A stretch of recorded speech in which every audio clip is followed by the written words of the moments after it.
Hi అందరికీ. నాకు first pregnancy అప్పుడు అమ్మాయి పుట్టాలని చాలా కోరికగా ఉండేది. కానీ బాబు పుట్టాడు. మా పెద్దోడు పుట్టగానే అందరూ హ్యాపీగా ఫీల్ అయ్యారు. నేను మాత్రం అమ్మాయి పుట్టలేదని కొంచెం ఫీల్ అయ్యాను. సెకండ్ టైం అయినా పుడుతుంది అనుకుంటే సెకండ్ కూడా అబ్బాయే పుట్టాడు.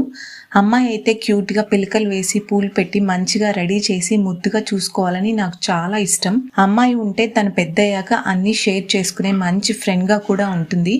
మనకు మంచి ఎవ్వారం పార్ట్నర్ దొరికినట్లే. అదే అబ్బాయి అయితే వాళ్ళ లోకం వాళ్ళది. కానీ మా అమ్మ అంటూ ఉంటుంది, ఇప్పుడు అలానే అనిపిస్తుంది, అమ్మాయి పెద్ద అయితే మన ఇంటి నుంచి వేరే ఇంటికి వెళ్ళినప్పుడు తెలుస్తుంది, అప్పుడు కొడుకే మేలు అనుకుంటావని. నేనైతే అమ్మాయి కోసం ఆపరేషన్ కూడా చేయించుకోకుండా డబ్బులు కట్టి మళ్ళీ వెళ్ళి రిటర్న్ తీసేసుకున్నాను. కానీ ఇప్పుడైతే వీళ్ళిద్దరిని వేగితే చాలరా భగవంతుడా అనిపిస్తోంది. అప్పుడప్పుడు చిన్నోడికే పూలు పెట్టుకుంటూ అమ్మాయి డ్రెస్ వేస్తూ సరదా తీర్చేసుకుంటాను. మీకు ఈ వీడియో నచ్చితే లైక్ అండ్ సబ్స్క్రైబ్.